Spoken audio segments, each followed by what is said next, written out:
ठीक है, तो कितना है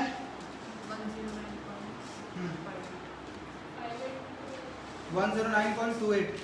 उसके बाद बॉन्ड एनर्जी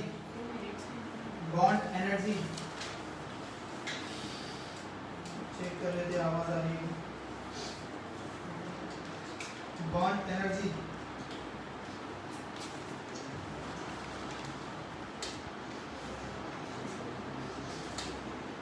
एनर्जी लिखो 83 kilo calories, 83 kilo calories, 83 kilo calories,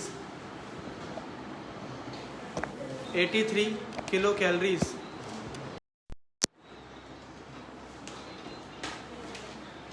next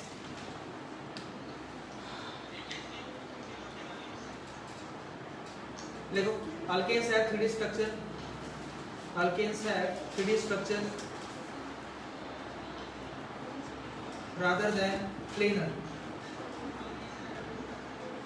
Alkanes have 3D structure rather than planar.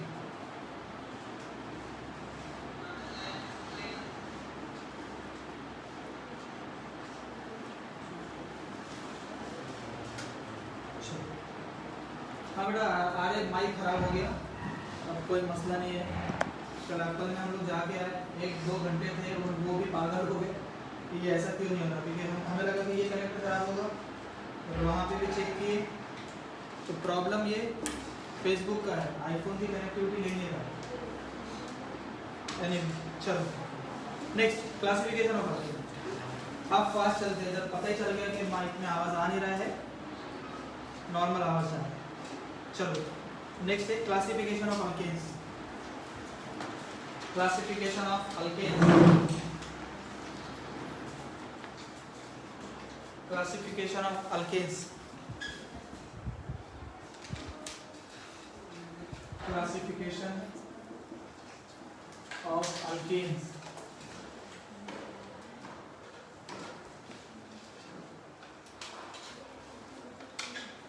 पहले लिखो straight chain alkane, straight chain alkane. Classification of alkane में लिखो straight chain alkane and branch chain alkane, STRAIGHT, straight chain alkane and branch chain alkane। दूसरे side में लिखना branch chain alkane। ये हमने nomenclature में डिटेल में पढ़ा था। स्ट्रेट चेन अल्केन को जनरली क्या बोलते हैं, एन अल्केन भी बोलते हैं। हाँ, स्ट्रेट चेन अल्केन के नीचे लिख लेना एन अल्केन। एन अल्केन आपका क्या होता है, नॉर्मल।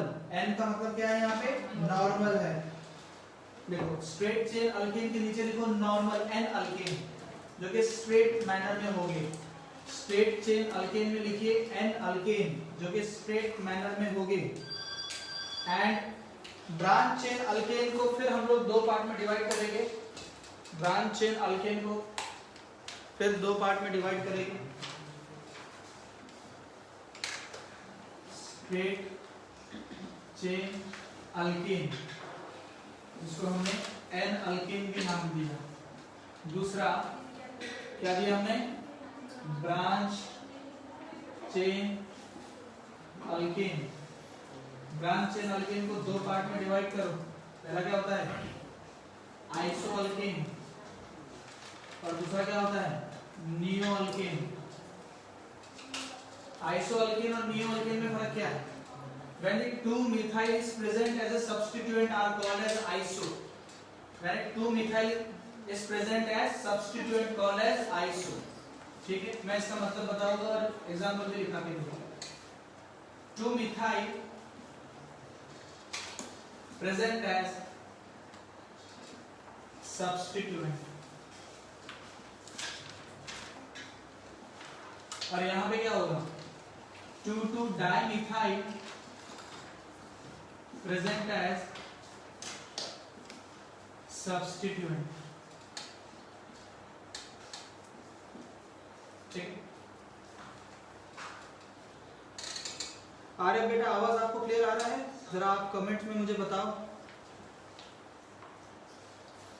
याद आ रहा है, ये हम लोगों ने नॉमेनक्लेचर ऑफ अल्केन में पढ़ा है ऑलरेडी। तो 2-methyl present as substituent are called isoalkanes and 2,2-dimethyl present as substituent are called as neoalkane, right? लेकिन इसमें भी एक्सेप्शन है। What is the exception? JEE question. What is the exception in आइसोअल्केन?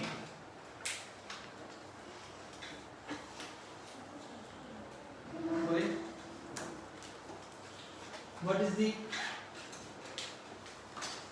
है ना, देखो सबसे पहले मैं आइसो का मतलब बताता हूँ।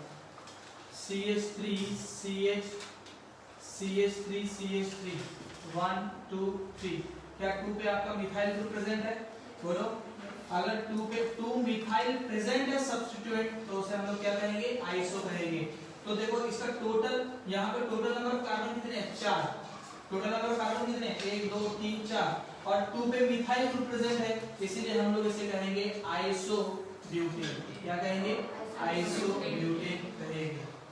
याद रखना, आइसो अल्केन में मिनिमम कार्बन 4 होने चाहिए, मैक्सिमम कार्बन 6 होने चाहिए। मिनिमम कार्बन कितने? 4 और मैक्सिमम कार्बन कितने? 6। सो यहाँ पे लिख लेते हैं 4 to 6, बोलो 4 to 6 carbon, 4 to 6 carbon. Exception, इसका एक्सेप्शन यहाँ क्या वीडियो में आ रहा है? हाँ, वीडियो में कहाँ से आ रहा है? यहाँ बताता हूँ मैं। एक्सेप्शन,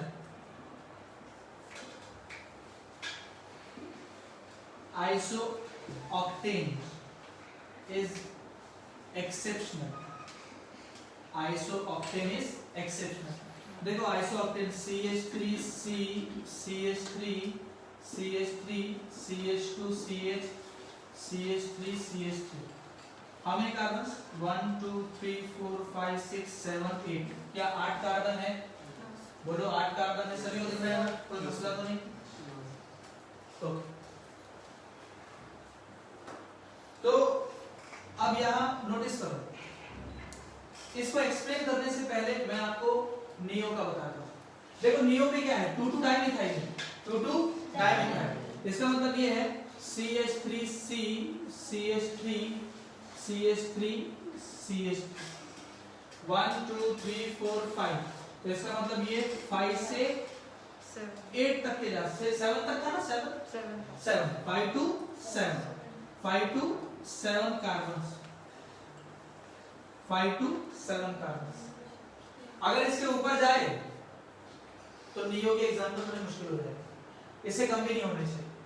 अब यहाँ चेक करो 1 2 3, क्या सेकंड पे 2 बार मिथाइल है आपका? क्या सेकंड कार्बन पे 2 बार मिथाइल है? तो 2 डाइमिथाइल प्रेजेंट है सब्स्टिट्यूएंट। अगर किसी भी मॉलिक्यूल पे सेकंड कार्बन पे 2 ग्रुप है और वो 2 मिथाइल ग्रुप है, तो उसे हम लोग कहते हैं नियो। लेकिन अगर सेकंड कार्बन पे 1 मिथाइल ग्रुप है, तो उसे हम लोग क्या कहते हैं? आइसो। ठीक है, तो यहाँ देखो ये तो आइसोब्यूटेन ठीक है, लेकिन यहाँ पे अगर नंबरिंग करें तो कहाँ से नंबरिंग होगी? राइट से या लेफ्ट से? ऑब्वियसली लेफ्ट से, बिकॉज़ यहाँ पे 2 लोएस्ट लोकेंट है, 1 2 3 4 5। क्या यहाँ पे सेकंड पे 2 बार मिथाइल है? और सेकंड पे 2 बार मिथाइल है तो क्या बोलते हैं हम लोग? Iso. I am sorry, neo. क्या बोलते हैं? नियो। लेकिन ये है क्या? आइसो। ये क्या है? आइसो। तो इसीलिए एक्सेप्शन है। होना क्या चाहिए था? ये नियो होना क्या चाहिए था? नियो, लेकिन है क्या? Iso. Iso octane generally petrochemical industry में यूज करते हैं, पेट्रोलियम में ऑक्टेन नंबर निकालने के लिए यूज करते हैं। हम लोग हाइड्रोकार्बन में देखेंगे, नोट करो।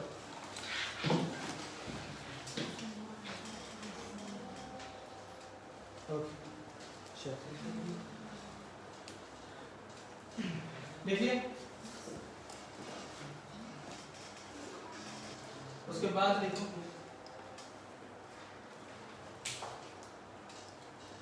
Isomerism in alkane.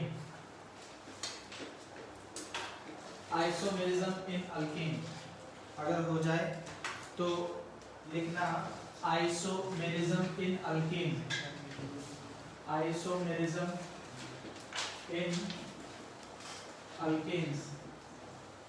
याद है कन्फॉर्मेशन ऑफ अल्केन्स सब पढ़ाया था मैंने, है ना? देखे ना हम लोगों ने, सिस ट्रांस सब पढ़े हम लोगों ने आइसोमेरिज्म चैप्टर में। तो लिख लो यहाँ पे रेफर आइसोमेरिज्म चैप्टर। लिख लेना GOC पार्ट डी आएगी है ना, क्योंकि GOC पार्ट ए में तो नोमेनक्लेचर बेसिक पढ़ा था, पार्ट बी में हम लोगों ने पढ़ा था आइसोमेरिज्म एंड पार्ट सी में पढ़ा था इलेक्ट्रॉनिक इफेक्ट्स वाला, राइट। सो पार्ट बी में आप लोगों को आइसोमेरिज्म के बारे में पूरा कांसेप्ट मिल जाएगा।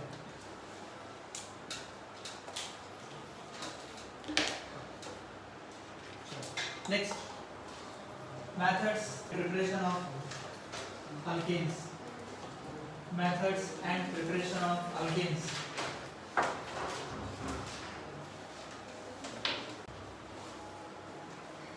methods and preparation of alkenes। किसी के पास MI का फोन है क्या? अच्छी क्वालिटी का है? लाते हो आप डेली? हाँ, कल से लाना, मैं उसी से लाइव जाऊंगा, ठीक है? क्योंकि उसमें ये कनेक्ट हो जाएगा फोन, और उसमें ऑटो फोकस का प्रॉब्लम नहीं आता है MI के फोन में, बाकी सब में आता है। चलो नेक्स्ट लिखो, methods and preparation of alkenes, या simply preparation of alkenes। सुनो बेटा, हम लोग कंपटीशन का पढ़ रहे हैं जिसमें बोर्ड्स वगैरह भी कवर होता है, लेकिन ये चैप्टर में आप लोगों को 12th का और नीट जेडब्ल्यू का ख्याल रख के पढ़ाऊंगा। आप ये कंसीडर मत करें कि यार अल्केन चालू है, बहुत सिंपल चालू है, नहीं। जब हम लोग इसकी डिटेल में डेप्थ में जाएंगे, जब आप स्टेट सीबीएसई का बुक उठा के देखोगे तो आप लोग की आंखें खुद खुली हो जाएगी कि यहाँ पे तो 2-4 पन्ने में बात खत्म हो रही है और हम लोगों ने कितने लेवल में पढ़ा। मैक्लेवन रिडक्शन, वुल्फ-किस्लर रिडक्शन, हाँ, मोजिंगो रिडक्शन, ग्रिनार्ड रिएक्शन, ये 12 वालों को मालूम है, सब यहीं पे हम लोग पढ़ेंगे। जहां पे भी अल्केन की रिएक्शन 12th में घूम रही है, मैं सब उसको खींच के यहीं पढ़ाने वाला हूँ, इसीलिए सब बच्चे पूरा ध्यान से पढ़ेंगे, सुनेंगे, समझेंगे टॉपिक को, ठीक है? तो आप 11th वाले मुझसे पहली बार पढ़ने वाले हो रिएक्शंस कैसे हो रही है। अभी तक हमने इफेक्ट, आइसोमेरिज्म, ऐसा हो रहा वैसा हो रहा, लोन पेयर, डीलोकलाइजेशन, ये सब पढ़ा था। अब आप लोग पढ़ने वाले हो रिएक्शन किस तरीके से होगी किसी भी पर्टिकुलर केमिकल रिएक्शन। कोई भी पर्टिकुलर रिएक्शन तभी पॉसिबल होती है जब उसकी पोटेंशियल एनर्जी कम, समझ, पोटेंशियल एनर्जी कितनी, जितनी ज्यादा होगी उतनी रिएक्शन क्या होगी, फास्ट हो जाएगी, रिएक्शन हो जाएगी। जैसे जैसे पोटेंशियल एनर्जी बढ़ेगी रिएक्शन क्या होती है, कम होना शुरू हो जाती है और मॉलिक्यूल क्या हो जाता, ब्रेक होना चालू हो जाता है, समझ रहे? तो याद रखना, जितना एनर्जी ज्यादा उतनी स्टेबिलिटी कम।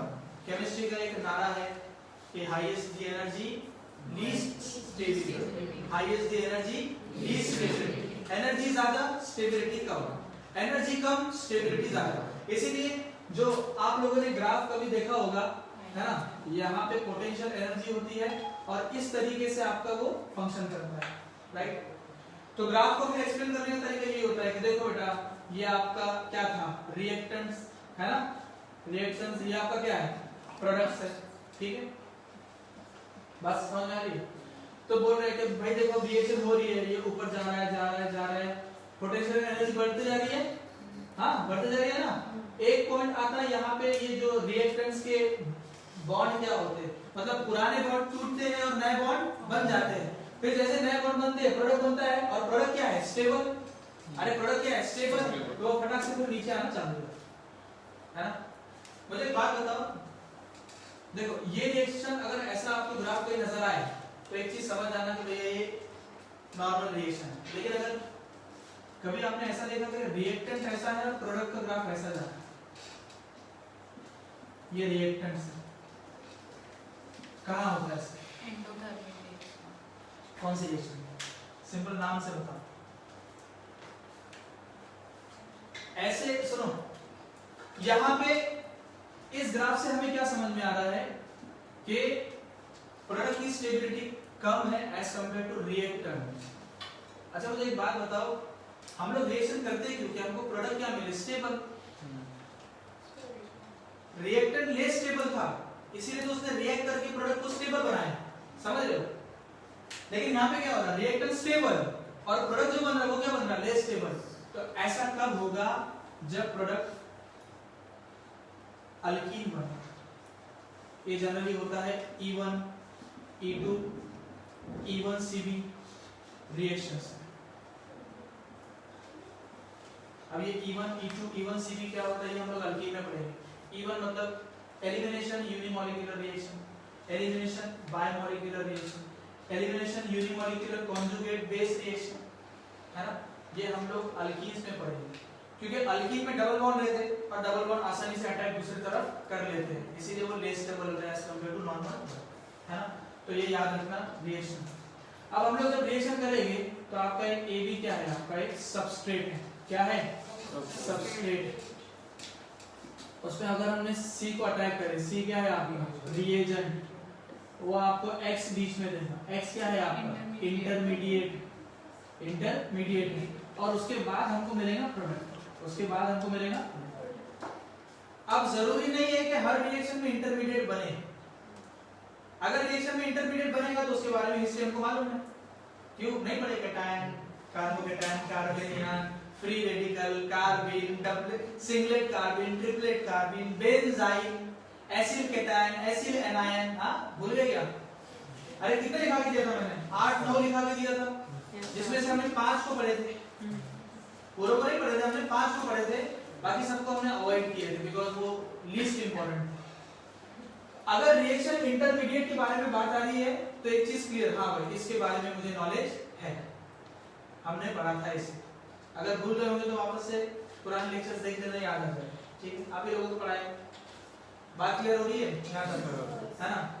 अपने मोहल्ले की बात होती तो कैसे कान खड़े हो जाते, अरे यार ये तो मेरे मोहल्ले जाफर नगर की बात हो रही है, अरे यार ये तो पटेल नगर की बात हो रही है, अरे यार ये तो नागपुर की बात हो रही है, राइट, अरे यार ये तो मेरे शहर महाराष्ट्र, मेरा स्टेट महाराष्ट्र की बात हो रही है ना। बात क्लियर हो रही है।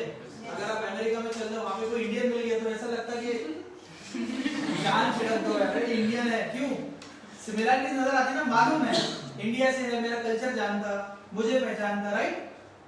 तो इंटरमीडिएट अगर अपने को पता लग गए तो समझ जाना कि भैया इसके बारे में हमको नॉलेज है, तो वहां पे घबराने की जरूरत नहीं है। कैसे होते हैं, कैसे स्टेबिलिटी बढ़ती है, कैसे स्टेबिलिटी कम होती है, ये सब हम लोग को पता है। अब हम लोग को रिएजेंट्स के बारे में पढ़ना है और सबस्ट्रेट के बारे में पढ़ना है, तो ऑब्वियसली जो प्रोडक्ट बनेगा वो तो स्टेबल होगा। अब प्रोडक्ट में भी आपको दो चीज का ख्याल रखना है, कुछ ऐसे रिएक्शन होते हैं जिसमें एक से ज्यादा प्रोडक्ट बन जाते हैं। देखो केमिस्ट्री में, ऑर्गेनिक में अगर मार्क्स लाने हैं, कभी भी रिएक्शन के थ्रू अगर वो क्वेश्चन दे रहा है तो वहां पे आपको क्वेश्चन यहाँ था, which one of the following is formed as a major product. इसका मतलब ये है कि उसके साथ साथ में और साइड प्रोडक्ट भी बन रहे हैं, है ना। मतलब एक प्रोडक्ट बनने के अलावा दूसरी गुंजाइश भी है, दो के अलावा तीसरी गुंजाइश भी है, समझ रहे। अगर इस क्लास में एक ही बच्चा है तो अगर वो यहां बैठे तो भी 1, पीछे बैठे तो भी 1, उधर बैठ जाए तो भी 1, और वो इस क्लास का किंग होगा, भाई मैं अकेला ही हूं, कोई मसला नहीं। लेकिन अब मैंने 4-5 बच्चों को बुला दिया, अब यहाँ पे उनका ऑर्डर चेंज होगा। कंपटीशन कभी भी किसके बीच में होता है, एक के बीच में या एक से ज्यादा। तो एक से ज्यादा जब प्रोडक्ट बनेंगे, याद रखना दिमाग में हमेशा ये इस बात को याद रखना, स्टेटमेंट को, एक से ज्यादा कभी भी प्रोडक्ट आपको एक रिएक्शन में बनते हुए दिखाई दे तो समझ लेना वहां पे मेजर एंड माइनर का कंसेप्ट आ जाए। ऐसा कभी नहीं होगा कि एक रिएक्शन में एक से ज्यादा प्रोडक्ट बन जाए और उसमें मेजर माइनर का कंसेप्ट नहीं हो। तो मतलब एग्जामिनर यही पूछता है, इवन बोर्ड्स में भी एग्जामिनर यही पूछता है कि भाई ये मैंने एक रिएक्शन किया है, AB+C मैंने रिएक्शन किया हो, प्रोडक्ट बना है, लेकिन प्रोडक्ट कितने बने, 2, मुझे बताओ दोनों में से कौन सा मेजर है, मतलब कौन सा ज्यादा क्वांटिटी में बना और कौन सा कम क्वांटिटी में बना। तो वो एग्जामिनर आपसे पूछेगा, तो आपको पता चलना चाहिए कि किस तरीके से मेजर प्रोडक्ट को फाइंड करते और किस तरीके से माइनर प्रोडक्ट को फाइंड करते। जो मेजर प्रोडक्ट होगा वो क्या रहेगा, स्टेबल, वो क्या रहेगा स्टेबल। जो माइनर प्रोडक्ट रहेगा वो क्या रहेगा, लेस स्टेबल। बात समझ में आ गई। देखो मैं रिएक्शन स्टार्ट करने से पहले कुछ बेसिक चीजें बता रहा हूँ, है ना, तो ये आप लोग को याद होना चाहिए, पता होना चाहिए। मेरी लैंग्वेज सबको समझ में आई? हाँ, एक रिएक्शन में एक से ज्यादा प्रोडक्ट बनेंगे तो तुरंत क्या दिमाग में आना चाहिए, भैया कौन सा मेजर है और कौन सा लड़ने का, भैया सर बताओ ये कौन सा मेजर है कौन सा माइनर है। सिंगल प्रोडक्ट पे सेटिस्फाई नहीं होना, अगर सिंगल ही बन रहा तो कोई मसला नहीं, तो कोई मेजर नहीं कोई माइनर नहीं, लेकिन अगर एक से ज्यादा प्रोडक्ट बन रहे हैं तो सर मेजर बताइए और क्वेश्चन करोगे आगे। हाँ बैल जैसे बैठे तुम जाओगे कि नहीं सर आप ही बताओ। मैं ये चाह रहा हूँ कि जब भी आपने एक से ज्यादा प्रोडक्ट देखे तो सर प्लीज वेट सर कौन सा मेजर है और कौन सा माइनर है ये बताओ भाई, फिर आगे बढ़ो। बात समझ में आ गई? ठीक है, तो ये मैंने कुछ आपको बेसिक बताया। तो अब आप लोग मुझसे पहली बार रिएक्शंस मैकेनिज्म पढ़ने वाले हो, रिएक्शन किस तरीके से होते हैं, किस तरीके से बॉन्ड को मैं घुमाता हूँ वो आपको सीखना है। Organic chemistry is all about the bond migration. आप कितने इफेक्टिवली बॉन्ड को घुमा रहे हो, आप कितने इफेक्टिवली एरो बता रहे हो। अगर आपने एरो ढंग से बता दिए, कुछ कुछ बच्चे ये ऐसे एरो बता रहे हैं, ये कैसा एरो बताओ कौन सा देखने में अच्छा लगे? आपने केमिकल बॉन्डिंग में एक कंसेप्ट पढ़ा होगा ना, इन प्रॉपर ओरिएंटेशन, है ना, they combine in proper orientation, है ना, to make a particular bond, to make a particular molecule, right. थोड़ा प्रॉपर ओरिएंटेशन में कभी देखे तो तुमने ऐसा तिरछा घुसा हुआ आगे कभी देखे? प्रॉपर ओरिएंटेशन का मतलब क्या होगा? कि भैया केमिस्ट्री की मॉलिक्यूल की जो स्टीरियोकेमिस्ट्री होना चाहिए, है ना, जो उसका ओरिएंटेशन होना चाहिए वो क्या होना चाहिए? एकदम स्पेसिफिक, एकदम प्रॉपर। समझ रहे? इथेन को हम लोग ऐसा लिखते हैं, बोलो इथेन को ऐसा लिखते हैं कभी? हाँ, मीथेन को ऐसा लिखते हैं हम लोग? पॉसिबल नहीं। मैं क्यों बता रहा हूँ ये बात, ये इतनी बेसिक चीज है क्योंकि पता नहीं होती है बच्चों को पता नहीं होती। तो हमें कोई भी मॉलिक्यूल को या कोई भी बॉन्ड माइग्रेशन को या कोई एरो अगर बताना है एकदम प्रॉपर, एकदम सुंदर टाइप में माइग्रेशन करना। अगर मैं इधर का माइग्रेशन करूँ तो बराबर बकायदा बताना। काफी सारे बच्चे बहुत आड़ा टेढ़ा ऐसा बता देते हो, वो स्पेसिफिक नहीं होता। चलो जगह की कमी है तो बात समझ में आ रही, लेकिन अभी आप लोग पहली बार रिएक्शन मैकेनिज्म पढ़ने जा रहे हो, खासतौर से 11th के बच्चे, तो इसमें इस छोटी छोटी बातों का आप लोग ख्याल करें, उस हिसाब से आप अपने बॉन्ड्स घुमाएं, उस हिसाब से अपने एरो को घुमाएं, राइट। बात क्लियर हो गई? तो अब हम लोग बना रहे हैं क्या? अल्केन्स को बनाने का। अब एक चीज है, सबसे पहले ऑर्गेनिक का ट्रेंड समझ लो क्या है। किसी भी चैप्टर का, ऑर्गेनिक केमिस्ट्री में किसी भी चैप्टर का ट्रेंड क्या है? सबसे पहले जैसे कि अगर आप लोग अल्केन के बारे में पढ़ लो, अभी हमारा अल्केन ही चैप्टर है, फिर सपोज हम लोग अल्कीन पढ़ेंगे या अल्कोहल पढ़ेंगे या फिनॉल, कोई भी चैप्टर ले लो, तो उसका ट्रेंड क्या रहता? सबसे पहले जनरल इंट्रोडक्शन, इनके बारे में हम लोग इंट्रोड्यूस करते हैं। मेहमान आ गया था, ये यहाँ से आए हैं, इनका ये क्वालिफिकेशन है, इनका ऐसा, तो पहले उनका प्रॉपर क्या होगा? इंट्रोडक्शन, भैया ये ऐसे ऐसे है, ठीक है, हाँ इंट्रोडक्शन। उसके बाद इंट्रोडक्शन के बाद अब ये बनते कैसे, कौन कौन से तरीके से इनको बनाया जाता है। हाँ, अल्कीन से बनाया जाता, अल्केन से बनाया जाता, उससे बनाया जाता, 5 ये 10 तरीके से भैया इसको बनाया जाता। तो मतलब मैं आपको तरीके बता दूंगा कि भैया ये 10 तरीके से, ये 20 तरीके से अल्केन को बनाया जाता है, ठीक है। तो आप बनाओगे, लैब में बनाओगे, लैब तो है नहीं अपने पास, तो हम लोग बुक में बनाएंगे अल्कीन, अल्काइन, फिर कुछ और, फिर ग्रीनहाइट रिएजेंट से बना लेंगे अल्केन, अल्केन बन गया, आ गया हमारे सामने। 2 स्टेप हो गए। तीसरा स्टेप, अब ये जो अल्केन बन गया, इनकी प्रॉपर्टी क्या है? इनकी प्रॉपर्टी क्या है? स्मेल कैसा है, मेल्टिंग पॉइंट कितना है, बॉइलिंग पॉइंट कितना है, सोलिबिलिटी है क्या, H2SO4 में डिसॉल्व करो तो, हाँ वाटर में डिसॉल्व करो तो सोल्यूबल होगा क्या, समझ रहे क्या, कैसा है, सॉलिड है, लिक्विड है, गैस है, क्या है, इसके बारे में प्रॉपर्टी जानना। तो फिर इसका थर्ड टॉपिक आता है फिजिकल प्रॉपर्टी। फिजिकल प्रॉपर्टी मतलब फिजिकली जो हम लोग ऑब्जर्व करते वो क्या है? फिजिकल प्रॉपर्टी, ठीक है। हाँ भैया इसने ये टेस्ट दिया, ये टेस्ट नहीं दिया, इसके साथ सोल्यूबल था, इसके साथ सोल्यूबल नहीं था, है ना, बात क्लियर हो गई। अब चौथा, अब ये जो अल्केन आ गया, अल्केन बन गया, इसका चौथा एंड मोस्ट इंपॉर्टेंट पार्ट ये रहेगा कि ये अल्केन से मैं और क्या बना सकता, ये अल्केन से मैं और क्या बना सकता। 2 करोड़ से ज्यादा ऑर्गेनिक मॉलिक्यूल है, बताया था मैंने आप लोग को, 20 मिलियन ऑर्गेनिक कंपाउंड से ज्यादा है। तो ये अल्केन से क्या क्या बन सकता? अल्कीन बनता गया, अल्कोहल बनता गया, फिनॉल बनता गया, क्या क्या बन सकता? एरोमेटिक कंपाउंड बन सकते, हाँ इथेनॉल बन सकता, अगर बनता है तो ठीक, नहीं बनता है तो नहीं। तो उसके बाद हम लोग इसकी देखेंगे केमिकल रिएक्शंस ऑफ अल्केन, कि भैया अल्केन की ये केमिकल रिएक्शन है, ये रिएक्शन देता, ये रिएक्शन नहीं देता। बात क्लियर हो गई है।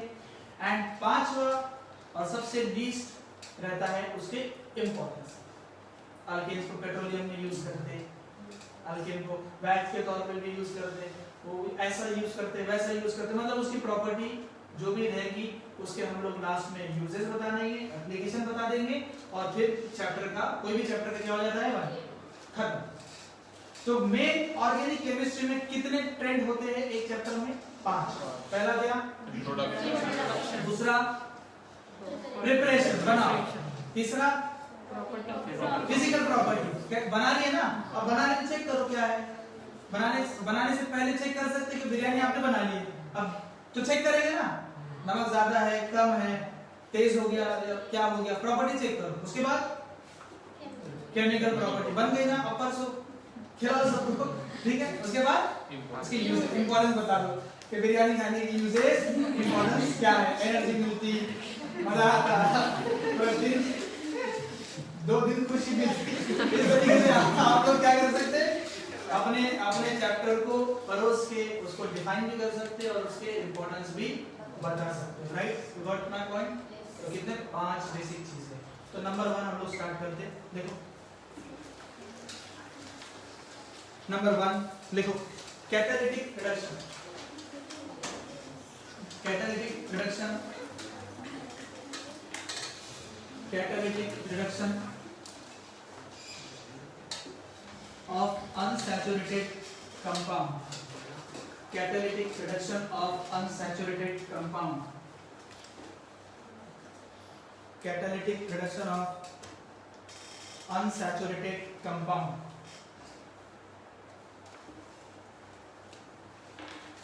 अब देखो कैटालिटिक रिडक्शन का मतलब क्या होता है। कैटालिटिक रिडक्शन मतलब होता है हाई टेम्परेचर पे, कोई भी रिएक्शन अगर हाई टेम्परेचर पे हो रही है H2 के साथ, हाइड्रोजन के साथ, तो वो कौन सी रिएक्शन कहलाती है? कैटालिटिक रिडक्शन कहलाती है। तो ठीक है, catalytic reduction of unsaturated compound, पहला हेडिंग डालिए, catalytic reduction of unsaturated hydrocarbon कर देना, हाइड्रोकार्बन, ठीक है। अब देखो सबसे पहले कैटालिटिक रिडक्शन देखो, high temperature, high temperature 200 degree centigrade to 300 degree centigrade सबसे पहला, ठीक है। H2 gas is used, H2 gas is used, ठीक है, ठीक है।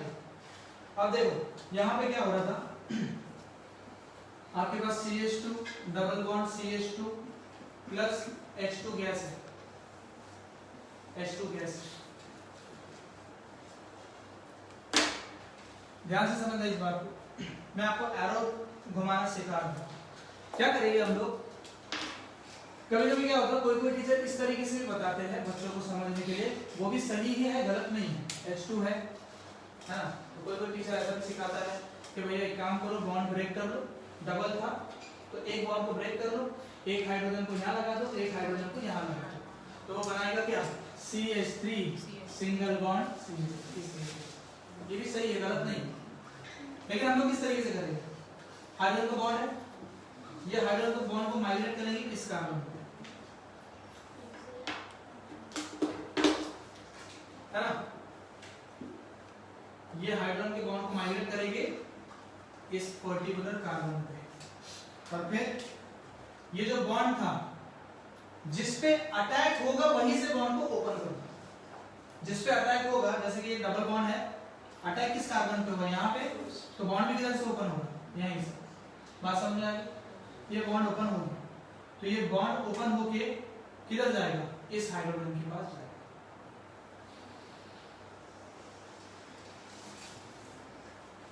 ठीक।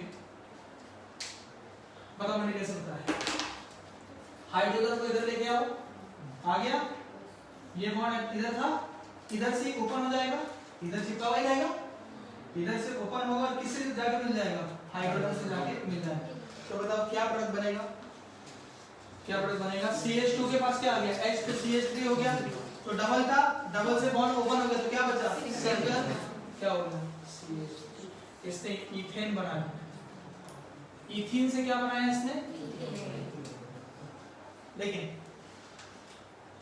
हाइड्रोजन, आपको क्या लगता है हाइड्रोजन क्या ऑक्सीजन जैसी है, नॉर्मल लेके आ जाओ ऐसा डब्बे में भर के और ऐसा रिएक्शन कर लो और हो जाएंगे, क्या करती है, सेल्फ बर्निंग गैस है, मैच बॉक्स की भी जरूरत नहीं है, जैसे बाहर आएंगे वैसे क्या करती है, धमाका करती, self burning gas. Oxygen is help to burn, oxygen is help to burn and hydrogen is self burning gases, and both the gases are present in our environment but still our universe is stable. Why? ये आप लोग के लिए question, presence other gases है but एक specific है, जवाब इसका देखते हैं, ठीक है। Hydrogen gas self burning gas है, oxygen helps to burn and दोनों गैसेस हमारे यूनिवर्स में प्रेजेंट है, फिर भी हमारा जो नेचर है वो क्या है, स्टेबल है। तो देखो यहाँ पे हाइड्रोजन, तो यहाँ पे हम लोग डायरेक्टली यूज नहीं कर सकते, तो हम लोग क्या यूज करेंगे, इन presence of catalyst, in presence of catalyst, इसीलिए हम लोग बोलते हैं ना कैटालिटिक रिडक्शन, तो मतलब कैटलिस्ट ऐड करें। और सबसे बेस्ट कैटलिस्ट जो होता है वो होता है प्लैटिनम, पैलेडियम, ये बेस्ट कैटलिस्ट, क्योंकि प्लैटिनम और पैलेडियम में देखो एक चीज बताया, ध्यान रखना, प्लैटिनम और पैलेडियम में ऑक्लूजन का प्रॉपर्टी होता है, occlusion, what do you mean bye occlusion, occlusion देखो क्या होता है, ऑक्लूजन देखो क्या होता है, सपोज ये प्लैटिनम रॉड है 10 करोड़ की है, क्योंकि इतनी बड़ी 10 करोड़ की आती है, ठीक है, प्लैटिनम की एक रिंग दो तो 5 लाख की आ जाती, तो ये कितने की रॉड है, 10 करोड़, तो ये प्लैटिनम 10 करोड़ की रॉड है, अगर इसमें हाइड्रोजन को आप ऐड करते हो तो हाइड्रोजन गैस प्लैटिनम सरफेस पे एब्जॉर्ब हो जाता है, the absorption of gas on metal surface is called occlusion. What do you mean bye occlusion, absorption of gas on metal surface is called occlusion, right. तो occlusion समझ में आ गया क्या होता है, तो मतलब मेटल का टेंडेंसी है, कुछ कुछ मेटल का, कोई भी मेटल का नहीं, अगर हर मेटल का होता तो हम तो एल्यूमिनियम और टीन टप्पर लेके आ जाते, बोलो भंगार में जाके टीन टप्पर लेके आते, हाइड्रोजन को एब्जॉर्ब करवाते, लेकिन हर कोई मेटल एब्जॉर्प्शन ऑफ गैसेस नहीं शो करता, कुछ ही मेटल करते हैं, उसमें से प्लैटिनम पैलेडियम है, तो उन लोगों ने विचारों ने इतना खर्चा करके क्या करे, प्लैटिनम या पैलेडियम ऐड किया हाई टेंपरेचर और रिएक्शन को करवाया, ठीक है। बाद में एक साइंटिस्ट आया, वो बोला कि यार अगर पूरे दुनिया अगर प्लैटिनम पैलेडियम इथेन बनाने के लिए यूज कर देंगे, हाँ, तो एक हस्बैंड अपनी वाइफ को खुश कैसे करेगा, अरे देगा ना, प्लैटिनम रिंग देना है, फियांसी को देना है, जितने जो अमीर लोग हैं वो प्लैटिनम रिंग देते हैं, अब प्लैटिनम तो यहाँ पे है ही नहीं क्योंकि वो इथेन बनने में लग गया, समझ रहे हो। तो बाद में एक साइंटिस्ट आया, उसका नाम था सेबेटियर एंड सैंडरसन, ये सैंड्रियंस भी बोलते हैं इसको। ये साइंटिस्ट है, उसने बोला कि भैया ये प्लैटिनम पैलेडियम जो है ये क्या है, हाईली कॉस्टली है, क्या है, हाईली कॉस्टली है, तो आप क्या करो, इसकी जगह पे निकेल, निकेल, और उसको नाम दिया उसने Raney nickel. What do you mean by Raney nickel, Raney nickel is the alloy of aluminium and nickel. देखो एल्यूमिनियम भी सस्ता है, निकेल भी सस्ता है, दोनों को मिक्स करते, लीस्ट करते NaOH के साथ, least with NaOH, least with NaOH, और वो क्या बनाते, रेनी निकेल। अब ये रेनी निकेल कितना चीप दामों में बन गया। केमिस्ट्री में एक टॉपिक आता है हायर लेवल पे, उसको बोलते हैं रेट्रोकेमिस्ट्री। क्या होता है रेट्रोकेमिस्ट्री, देखो ये कितना एडवांस है, इतना ये अभी आपने सोचा भी नहीं, रेट्रोकेमिस्ट्री क्या होता है। रेट्रोकेमिस्ट्री का देखो, ये एरो का मतलब क्या होता है? नॉर्मल रिएक्शन प्रोग्रेस हो रही है। ये एरो का मतलब क्या होता है? इक्विलिब्रियम नहीं, रेजोनेंस। रेजोनेंस, ठीक है, रेजोनेंस या टॉटोमेरिज्म, राइट। ये एरो का मतलब क्या होता है? केमिस्ट्री में ये एक और एरो है, केमिस्ट्री में ये एक और एरो है केमिस्ट्री में। इस एरो का मतलब क्या है? इस एरो का मतलब देखो क्या होता है, जा रहा है एरो ऐसा, लेकिन इसका ये मतलब है कि रिएक्शन बैकवर्ड हो रही है। हाँ, यही तो डबल एरो है ना, है ना। क्रॉस देख के रुक जाते ना हम लोग, समझता, क्रॉस देख के रुकते हैं। ये डबल एरो का मतलब क्या है कि रिएक्शन क्या है, रेट्रो, रिवर्स आ रही है, रिवर्स। तो केमिस्ट्री में साइंटिस्ट लोग क्या करते हैं, जितनी भी चीजें बन जाती है तो उसको तोड़ते हैं, रिवर्स में तोड़ते हैं, और उसकी दो चीजें बनती है। एक बनता है सिंथॉन, क्या बनता है? सिंथॉन। और एक होता है सिंथेटिक इक्विवेलेंट। सिंथेटिक इक्विवेलेंट, ये दो चीजें बनाते हैं। देखो दो चीजें क्या होती है, ये प्रोडक्ट है आपका, ये क्या है? प्रोडक्ट है ना। प्रोडक्ट को ब्रेक करेंगे, ये एरो है। ये जो एरो है केमिस्ट्री में, ये एरो का मतलब क्या है?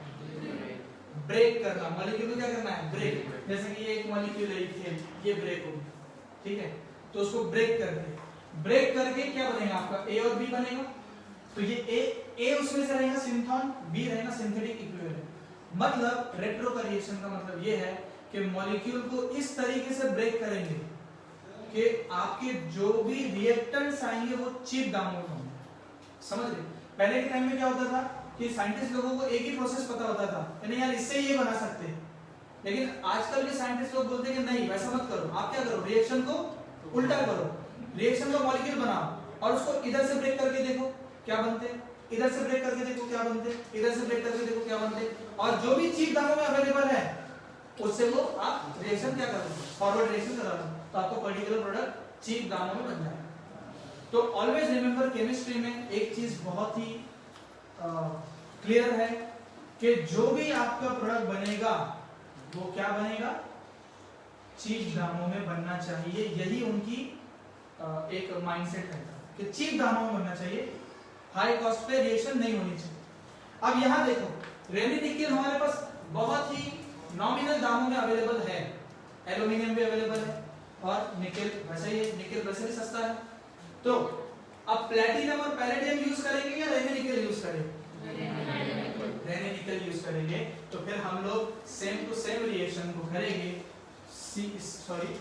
CH2 double bond CH2 plus H2 gas in presence of Raney, बोलो, निकेल।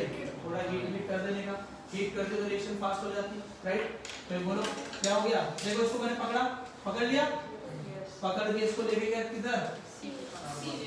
अब बॉन्ड किधर से ओपन होगा, लेफ्ट से या राइट से? राइट से। लेफ्ट से राइट से? जिधर थप्पड़ लगा दर्द भी उधर ही होगा। थप्पड़ किधर लगा? लेफ्ट। तो बॉन्ड ओपन किधर से होगा? अगर राइट पे अटैक होता तो राइट से ओपन होता, ठीक है। तो ये बॉन्ड ओपन हो गया इस तरीके से। So you will get CH3 single bond. इस सिंपल रिएक्शन को समझाने के लिए मुझे कितना टाइम देना पड़ा, क्यों? क्योंकि आप पहली बार रिएक्शंस पढ़ रहे हो। मैं चाहता हूँ कि हर रिएक्शन का आपको डिटेल में नॉलेज मिल जाए, क्योंकि बाद में जब ये रिएक्शन आएंगे तो मैं कुछ नहीं बोलूंगा, मैं बोलूंगा एक काम करो, अल्कीन का रिडक्शन करो तो कैटालिटिक, आप समझ जाएंगे यार सर ने कैटालिटिक रिएक्शन की बात करें मतलब उसमें H2PT या PD डालना है, अगर अमीर बाप की औलाद हो तो, और अगर गरीब है तो ठीक है। बात क्लियर हो गई है? नोट करो।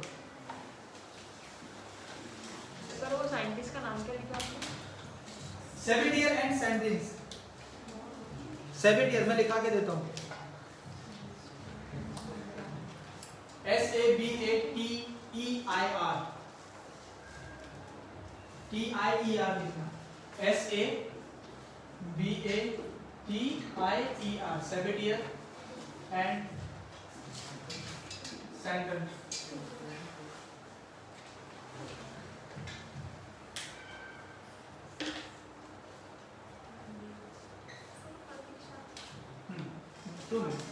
पापा है सैल्वेटियर एंड सैंड्रिन्स।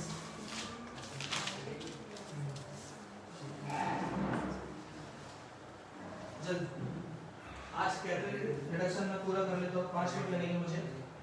इसमें एक और नया कॉन्सेप्ट देना है।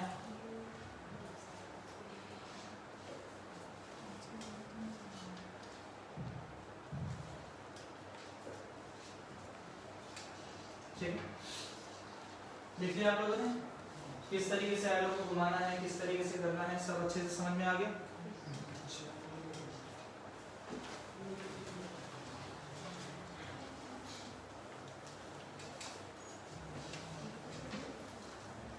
What do you mean by occlusion?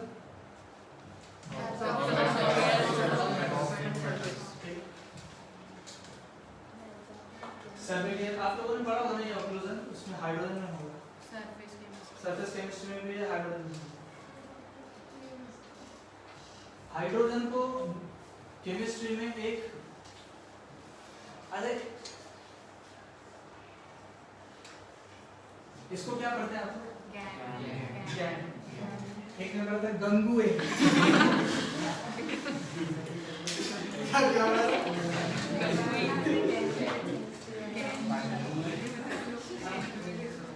क्या बोला था?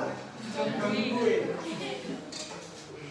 तो हाइड्रोजन अगर देखा जाए सिंपल लैंग्वेज में केमिस्ट्री में सबसे आवारा एलिमेंट। आवारा किसको बोलते हैं? ये केमिस्ट्री में वर्ड है आवारा। आवारा है ना? हाइड्रोजन क्यों सबसे रिएक्ट करता? मुझे ऐसा कोई बताओ जिसके साथ हाइड्रोजन नहीं है चिपका हुआ, सबके साथ मिलेगा किसी ना किसी के साथ। इसीलिए देखो ना मेटल की प्रॉपर्टी भी शो कर लेता, कभी-कभी हैलोजन की प्रॉपर्टी भी शो कर लेता। हाँ, हाइड्रोजन तो ये कुछ प्रॉपर्टीज है जो कि बहुत ही यूनिक है, वो सिर्फ हाइड्रोजन में देखने मिलती है। देखिए नेक्स्ट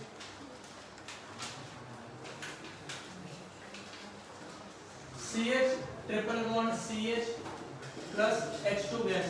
देखो तो इसमें हमने वेनी निकल ऐड किए तो क्या करेंगे? ये H गया यहाँ पे, ये गया इधर, तो क्या बनेगा? CH2 ट्रिपल का क्या हो जाएगा? डबल, देन CH2 हो गया। लेकिन ये रिएक्शन अल्कीन पे नहीं रुकी। देखो ये अल्काइन है, ये क्या है? अल्काइन। ये क्या बना? अल्कीन। ये रिएक्शन अल्कीन पे इसलिए नहीं रुकेगी क्योंकि यहाँ पे फिर डबल बॉन्ड नजर आ रहा है। फिर डबल बॉन्ड नजर आ रहा है, एटमॉस्फेयर में हाइड्रोजन प्रेजेंट है नहीं है भाई, तो हाइड्रोजन फिर यहाँ पे क्या करेगा? अटैक करेगा। हाइड्रोजन क्या करेगा? अटैक। फिर ये हाइड्रोजन का बॉन्ड जाएगा यहाँ, ये जाएगा यहाँ, सेम टू सेम रेड निकल वगैरह, तो क्या देगा? CH3 CH, फिर देगा अल्कीन। इसका मतलब ये हो गया, सुनो मेरी बात ध्यान से सुनो। अल्काइन से अल्कीन बना, अल्कीन से फिर अल्कीन बन गया। एग्जांपल के तौर पे ये आपका अल्काइन है, ध्यान से सुनो, ये आपका अल्काइन है, आपने इसमें हाइड्रोजन ऐड किया रेड निकल के प्रेजेंस में। एक्चुअली में रेड निकल क्या करता? रेड निकल एक सरफेस बना के देता जिसमें हाइड्रोजन गैस क्या होती है? एब्जॉर्ब, ये सरफेस बना, तो ये कैटलिस्ट काम करता है। और जैसे रिएक्शन में हाइड्रोजन ने चला गया तो फिर मेटल वापस आ जाएगा। और अगर आपको मेटल में से हाइड्रोजन गैस को बाहर निकालना है तो क्या करोगे? हीट करोगे ना? हीट करोगे ना? हीट करोगे तो उसके अंदर की जो गैस है वो सब बाहर निकल जाएंगे और अंदर गैस कौन सी है? हाइड्रोजन ही गैस है। तो heat is the best option, इसीलिए देखो मैंने हीट का सिंबल डाला। अब जरा समझो बात को, यहाँ पे ये रेनी निकल के साथ क्या है? हाइड्रोजन है। हाँ, रेनी निकल के साथ क्या है? ये ऐसा इस तरीके का सरफेस है और यहाँ पे क्या बना हुआ है? हाइड्रोजन है। ये सरफेस में हमने हीट करे, समझो बात को, हीट करे, इमेजिन कर रहे हो ना? हीट करे, वही के वही वो हाइड्रोजन गैस निकली, अल्कीन से रिएक्ट करी, अल्केन बना दी और मेटल आपका एज इट इज बाहर निकल गया, राइट? अब देखो क्या होगा, आपका ये अल्काइन है, ये अल्काइन में आपने ऐड किया हाइड्रोजन, डायरेक्ट आपको प्रोडक्ट क्या बना? अल्कीन। अल्कीन नहीं मिला, ये तो मैं बता रहा हूँ अल्कीन मिला। रिएक्शन इतने फास्ट होती है कि आपको अल्कीन बन रहा है ये पता ही नहीं चलता, आपको डायरेक्ट हाथ में क्या आ रहा है? अल्कीन। लेकिन जब बाद में मैंने गौरव फिकर किया, मेहनत किया, भैया ऐसा क्या हुआ इस रिएक्शन में, तो बाद में पता लगा कि बीच में क्या बन रहा? अल्कीन बन रहा। लेकिन रिएक्शन की स्पीड इतनी फास्ट है कि रिएक्शन अल्कीन पे नहीं रुक रही। समझ रहे मेरी बात? लेकिन एज ए केमिस्ट आपको रिएक्शन को अल्कीन पे रोकना है तो कौन सा आप क्या करो? एग्जांपल के तौर पे अल्काइन, सुनो, अल्काइन, अल्कीन, अल्केन, ठीक है। अल्काइन है आपका नागपुर, अल्काइन क्या है आपका? नागपुर। अल्केन है आपका मुंबई, ठीक है। और अल्कीन है आपका वर्धा, ठीक है। अगर आपको मुंबई जाना है, ध्यान से एग्जांपल को समझना, अगर आपको मुंबई जाना है नागपुर से तो सबसे बेस्ट ट्रेन है दुरंतो, है ना? दुरंतो एक्सप्रेस रात में 8 बजे छूटती है, ठीक है। इसके अलग से पैसे दे देना। रात में 8 बजे ट्रेन छूटती है, ठीक है। कहां से? नागपुर से। अगर आपको मुंबई ही जाना है तो अब देखो, नागपुर से वो डायरेक्ट निकलती है और मुंबई में पहला स्टॉप होता है, बीच में उसका ऑफिशियल स्टॉप कहीं भी नहीं। तो इत्मीनान से नागपुर में बैठो और डायरेक्ट मुंबई उतर जाओ अगर आपको मुंबई जाना है। सपोज मैंने आपको अल्काइन दिया, एग्जांपल को अच्छे समझना। सपोज मैंने आपको अल्काइन दिया और मैं बोल रहा हूं अल्केन बनाओ, तो आप लोग तो आंख बंद करके H2 लाओगे, रेडियोनिकल लाओगे, सर अल्केन बन गया। हालांकि बीच में वर्धा भी आ रहा, अकोला भी आ रहा, हां जबलपुर भी आ रहा, क्या क्या आ रहा, सब आ रहा, लेकिन उससे कोई लेना देना नहीं है क्योंकि मेरा डेस्टिनेशन क्या है? मुंबई है। भैया मैं मुंबई पहुंच गया, अब बीच में क्या क्या आ रहा मुझे उसका लेना देना नहीं है। तो यहाँ पे भी बीच में अगर अल्कीन बन रहा, कुछ और बन रहा, तो मुझे उससे लेना देना नहीं है। मुझे सिर्फ किससे लेना देना है? अल्कीन। सर आपने अल्कीन बोले थे, अल्काइन से मैंने बना दिया। लेकिन अगर मैं आपको बोलूंगा मुझे अल्कीन चाहिए, अल्काइन से क्या चाहिए? अल्कीन, तो आपके पास दो ऑप्शन हो। पहला ये ऑप्शन, या तो आप ट्रेन की चेन खींचोगे वर्धा में आने के बाद। अगर मैं आपको बोल रहा हूं कि वर्धा में उतरो और आप दुरंतो में बैठे हो तो आपके पास दो ऑप्शन रहेंगे, या तो ट्रेन की चेन खींचो वर्धा में रुक जाएगी, या तो सर कुछ ही मारो। दो ऑप्शन, या तो खुद ही मारो या लेकिन एक और तीसरा ऑप्शन भी है कि ट्रेन ही चेंज कर दो, नहीं बैठना है दुरंतो। जब मालूम है दुरंतो वर्धा में नहीं रुकती तो मैं क्यों बैठूं? तो हम भाई सेवाग्राम एक्सप्रेस में बैठ जाएंगे, सेवाग्राम एक्सप्रेस में बैठ जाएंगे। अब सेवाग्राम एक्सप्रेस की क्या है? पहले वो नागपुर से जाती है, बुट्टी बोरी में रुकती है, बुट्टी बोरी से वर्धा में रुकती है, वर्धा से कोई और रुकती है, फिर धीरे धीरे ऐसे 15-20 स्टॉप ले लेके फिर बाद में वो मुंबई पहुंचता है। इसका मेरा एग्जांपल देने का मतलब ये है कि अगर हमारे रिएक्शन जो ट्रेन है, ट्रेन क्या है आपका? स्पीड। अगर ट्रेन की स्पीड ज्यादा होगी तो आपका रिएक्शन पे कंट्रोल नहीं है। अगर हमने ट्रेन ही चेंज कर दी, हम भैया ये H2PT की जगह, ये रेडियोनिकल हाइड्रोजन की जगह अगर हमने कुछ और ऐसा यूज कर लिए जिसका स्टॉप वर्धा में है, जिसका स्टॉप अल्कीन पे है, तो हम वो यूज करेंगे रादर देन दिस, क्योंकि ये तो उसको रोकेगा नहीं। तो हमारे पास एक बेस्ट कैटलिस्ट है जो कि नीट 2019 में क्वेश्चन पूछा था, लिंडलार कैटलिस्ट। क्या कैटलिस्ट का नाम है? Lindlar catalyst. एक और कैटलिस्ट है, मैं बताता हूँ, ध्यान देना। ये आपने अल्कीन लिए, अल्कीन में क्या आप ऐड करोगे? हाइड्रोजन। इंजन तो सभी में है ना, हाइड्रोजन है। यहाँ पे हमने क्या यूज कर लिए? Lindlar catalyst. अब लिंडलार कैटलिस्ट क्या होता है मैं बताऊंगा। ये जो लिंडलार कैटलिस्ट है ये हाइड्रोजन की रिएक्टिविटी को क्या करता? कम करता है। भैया शांत हो जाओ, दुरंतो थे तुम, अब क्या हो जाओ? शांत। सेवाग्राम एक्सप्रेस हो, अब तुमको ऑफिशियली क्या है? वर्धा में रुकना है। तो ये क्या करेगा बताओ? ये H बोलो जाएगा ऐसा, ये ऐसा क्या बनेगा? CH2 double bond CH। अब रिएक्शन होगी, क्योंकि इसके पास कमांड नहीं है कि भैया तुम आगे रिएक्शन करो, सिग्नल नहीं है, रेड कलर है वहां पे। जब तक इस स्टेशन पे सिग्नल नहीं मिलेगा, ग्रीन सिग्नल, जब तक ये ट्रेन आगे नहीं बढ़ती। उसी तरीके से यहाँ पे तो पूरा ग्रीन था, तो ये अल्कीन रहो कोई भी रहो सबको वो रिड्यूस करके अल्केन बना रहा था। लेकिन यहाँ पे क्या हो गया, यहाँ पे हमने लिंडार कैटलिस्ट ऐड किए जिसकी वजह से रिएक्शन की स्पीड कम हो गई और हमारा रिएक्शन अल्कीन पे रुक गया, अल्कीन पे रुक गया। और अल्कीन को हमने क्या कंसीडर किए थे, वर्धा, और ये क्या था आपका नागपुर। अब मुझे एक बात बताओ, अगर आपको वर्धा जाना है तो आप रेनी निकेल हाइड्रोजन वाली ट्रेन पकड़ोगे या लिंडार कैटलिस्ट और हाइड्रोजन वाली ट्रेन पकड़ोगे? लिंडार कैटलिस्ट और हाइड्रोजन वाली, क्योंकि उसकी रिएक्शन की स्पीड क्या है, कम है, और वो जब तक कि आप उसको कमांड नहीं दोगे जब तक कि वो रिएक्शन भी नहीं करेगा। अंडरस्टूड? पक्का? देखो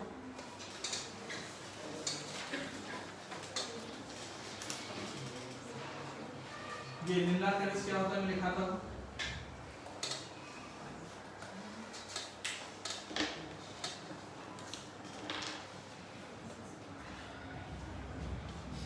पैलेडियम BaSO4, पैलेडियम BaSO4, ये क्या है आपका लिंडार, बोलो कैटलिस्ट, लिंडार कैटलिस्ट। हाँ नहीं आज नहीं होगा, इसलिए मैंने एक्सटेंड किया, अदरवाइज नहीं होगा। ग्रुप में मैसेज आया था।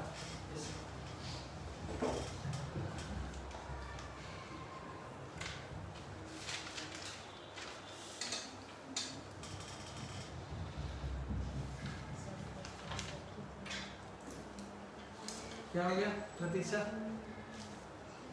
जाना है? सर की ड्यूटी है। अच्छा ठीक है, आप चले जाओ, तो ये है ना ये लेक्चर देख लेना, ठीक है? बैठे लोग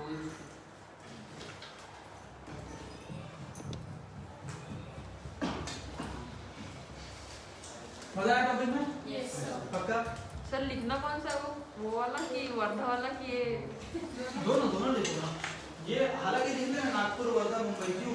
इससे याद आएगा कि यार ये एग्जांपल सर ने दिए तो थे। सर अल्कीन पे क्यों रुके, अल्कीन पे क्यों नहीं गए?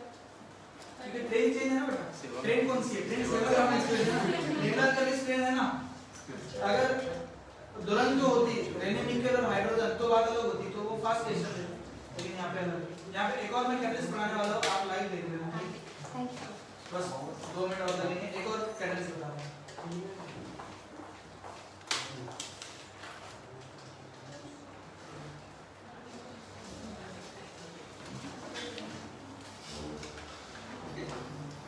ठीक है,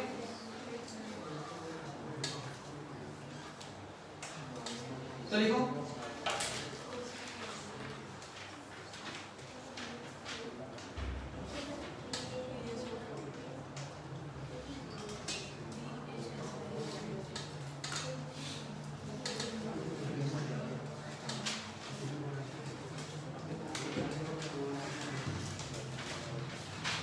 आगे चले।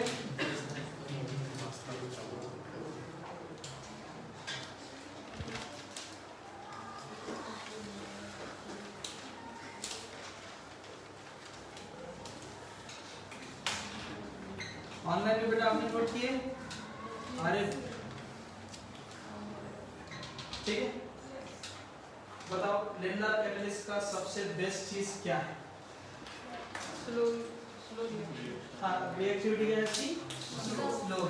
नीट 2019 में पूछा क्वेश्चन क्या था? Which one of the following is the conversion is possible for this catalyst? For which catalyst? A B C D था, तो उसमें ट्रिपल को डबल में कन्वर्ट किए थे और बताया था A B C D उसमें कौन कौन सा होगा, तो उसमें एक ये था PDBaSO4। तो समझ लेना कि PDBaSO4 क्या है, वही स्ट्रोक था। बाकी के सब H2NiP था, H2PDB था, राइट, LiAlH4 भी था, लिथियम एल्युमिनियम हाइड्राइड। ये सारे के सारे रिड्यूसिंग एजेंट। वो जो मैं रिएजेंट की बात कर रहा हैं, याद है रिएजेंट, ये मैं पढ़ाऊंगा आपको अलग से। तो PDBaSO4 क्या है, लिंडार, कभी भी याद रखना क्या करता है, partial reduction. What is the difference between this reaction and this reaction?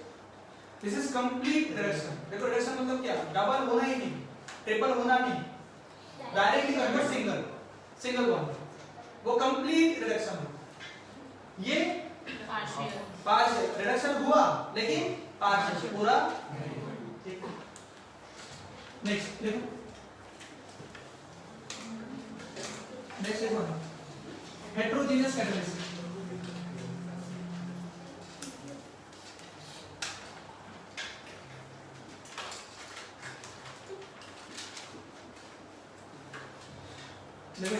लिखो विल्किंसन कैटलिस्ट, विल्किंसन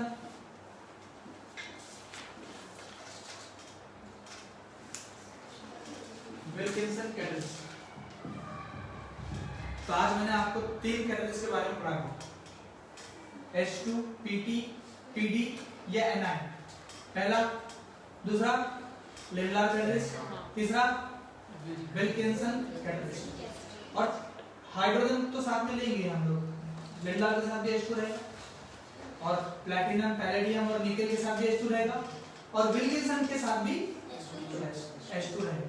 लेकिन अब यहाँ पे हमको देखना है कि यार विल्किंसन कैटलिस्ट भी यार डबल को सिंगल में कन्वर्ट करना, समझ रहे हो क्या? लेकिन इसकी खासियत क्या है? एग्जांपल के तौर पे कन्वर्जन है, समझो मेरी बात ध्यान से, स्टॉप राइटिंग। आपके पास कन्वर्जन है, आपके पास प्रोविजन है, जैसे कि आपको यहाँ से सदर जाना है तो आपके पास जाने के रास्ते हैं, आप मानकोपुर वाले रास्ते से भी जा सकते हैं, नॉर्मल रास्ते से भी जा सकते हैं, राइट? है ना, हमारे पास प्रोविजन। तो हमारे लिए जो फिजिबल होगा उस रास्ते से हम लोग जाएंगे, राइट? अब विल्किंसन कैटलिस्ट और लेंडार कैटलिस्ट और H2PT या NI, है ना, ये तीनों कैटलिस्ट है और आपको डबल को कन्वर्ट करने वो बोल रहा है सिंगल में। तो आप ये देखोगे कि देखो तीनों तो है, लेकिन मेरे लिए क्या फिजिबल है, रिएजेंट का कंडीशन, रिएक्टेंट का कंडीशन क्या है उसके हिसाब से। तो अब मैं आप लोगों को यहाँ पे फर्क बताऊंगा कि विल्किंसन कैटलिस्ट का दूसरे कैटलिस्ट से क्या फर्क है। तो आप बोलोगे कि हाँ सर, विल्किंसन कैटलिस्ट में ये प्रॉपर्टी ज्यादा है और लेंडर कैटलिस्ट में ये प्रॉपर्टी, हालांकि काम दोनों एक ही कर रहे हैं, डबल को क्या में कन्वर्ट कर रहे हैं, सिंगल में, लेकिन दोनों के प्रॉपर्टी थोड़ी बहुत यहाँ पे क्या हो रही है, एक्स्ट्रा, किसी में एक्स्ट्रा प्रॉपर्टी, किसी में एक्स्ट्रा प्रॉपर्टी नहीं है। तो हम देखेंगे विल्किंसन कैटलिस्ट का क्या प्रॉपर्टी। तो सबसे पहले विल्किंसन कैटलिस्ट का हम लोग फॉर्मूला लिखते हैं, लिख RH रोडियम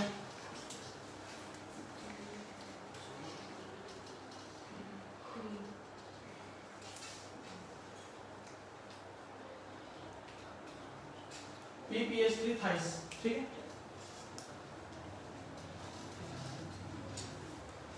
PPH3 ये भी थाइस है ना, थाइस।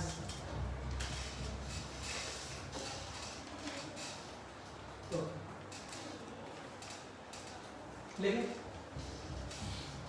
देखो नाम लिखो इसका, क्लोरोट्रिस, क्लोरोट्रिस, क्लोरोट्रिस ब्रैकेट में triphenyl phosphine, triphenyl phosphine, chlorotris आयुर्वेद नेम है इसका, chlorotris triphenyl phosphine rhodium, chlorotris triphenyl phosphine rhodium, phosphine, phosphine rhodium, ठीक है, phosphine PHOSPHIN, phosphine, chlorotris triphenyl phosphine rhodium, ये इसका क्या है, आयुर्वेद नेम है, लिख के रखना, कंपटीशन में पूछता है, ठीक है।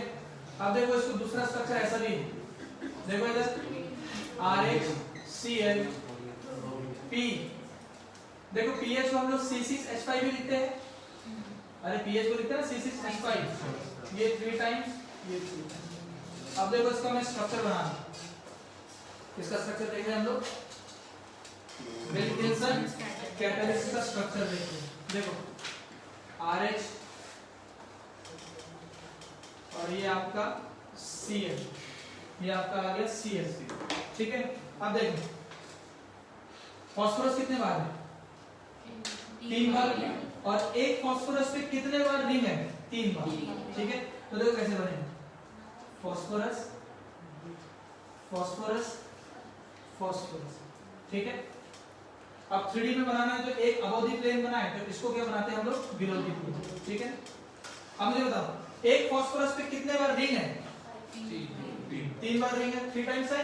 तो देखो ये पहला रिंग, ये दूसरा रिंग, ये तीसरा रिंग, यहां पे भी सेम, बोलो ये पहला रिंग, ये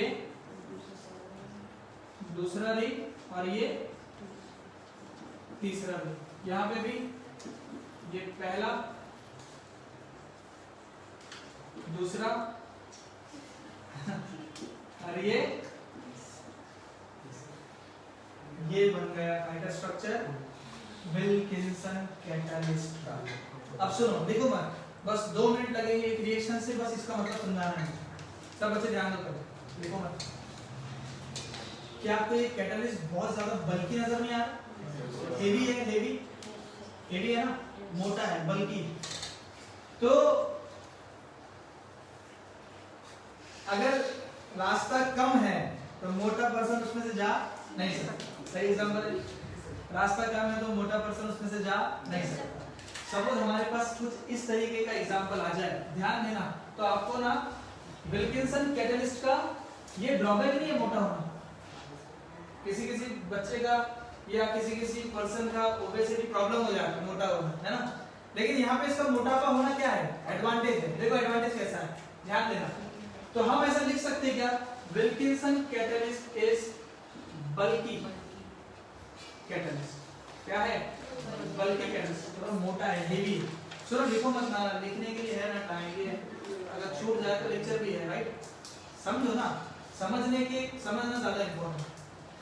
वो क्या है, बल्की कैटलिस्ट। एग्जांपल के तौर पे अगर आपने, सब बच्चे पूरा ध्यान देना है, पूरा फोकस।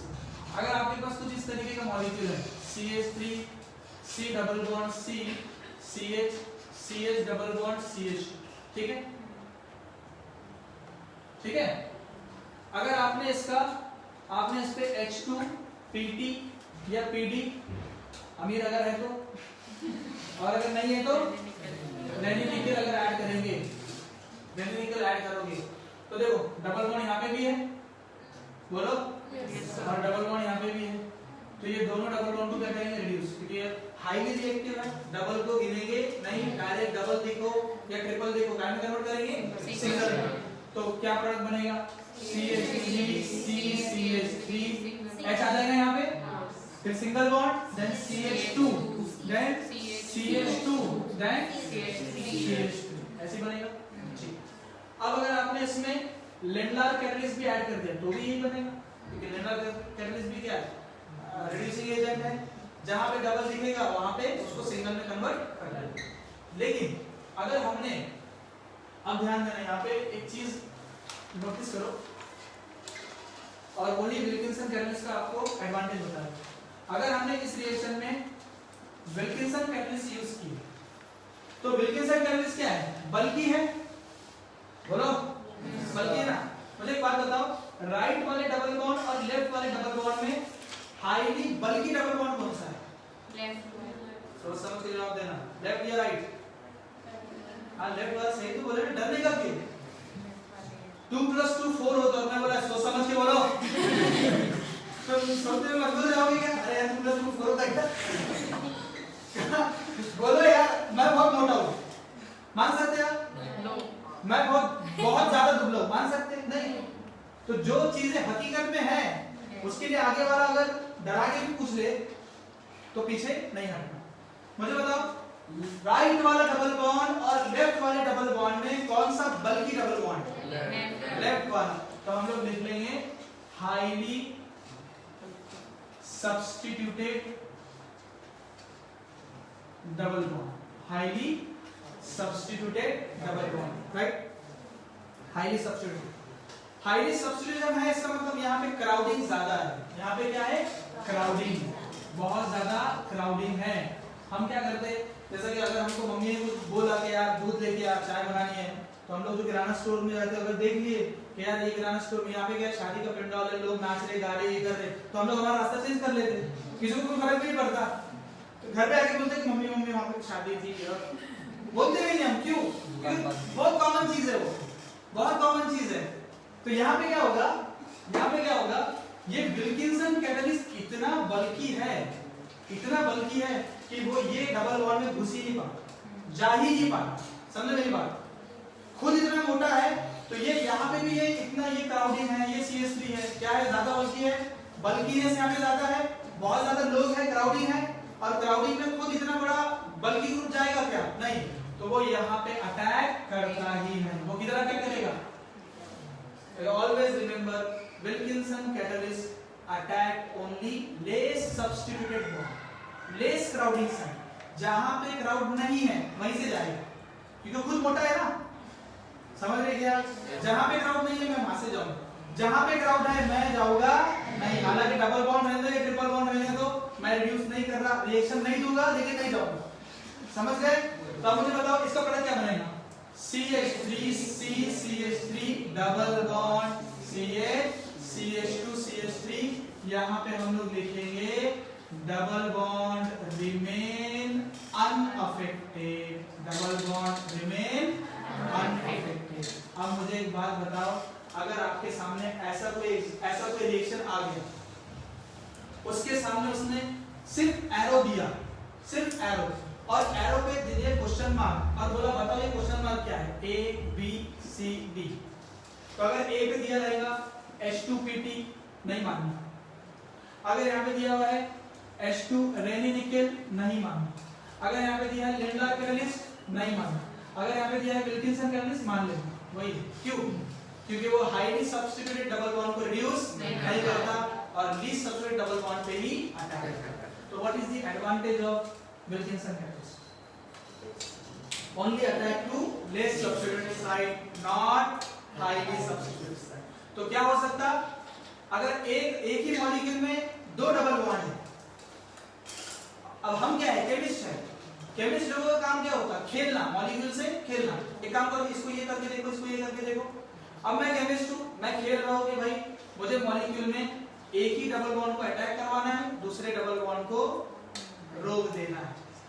जैसे कि हम लोग गाड़ियों में बैठते तो कैसे वो रुमाल फेंकते, मेरी सीट तो वो ब्लॉक हो जाती है जगह, समझ रहे हो? केमिस्ट्री में इस प्रोसेस को बोलते हैं प्रोटेक्शन। केमिस्ट्री में इसको क्या बोलते हैं? प्रोटेक्शन। बाद में रुमाल उठा लो, खुद बैठ जाओ, इसको क्या बोलते हैं? D protection. तो ये हमारा प्रोटेक्शन डी प्रोटेक्शन नहीं है, लेकिन आपने इस एग्जांपल से समझा होगा कि हाईली अगर मॉलिक्यूल में दो डबल बॉन्ड है तो हम एक को अटैक करवा सकते हैं, दूसरे को अटैक। समझ में आ गई बात? सभी बच्चों को क्लियर होगी? 100%? 100% सी? 100% सी? नोट करो। तो आज का क्लास हमारा खत्म हुआ, कल हम लोग आगे बढ़ेंगे कुछ नए टॉपिक्स के साथ, ठीक है? तो तब तक अपना ख्याल रखें, सुरक्षित रहे और सेफ रहे। जय हिंद।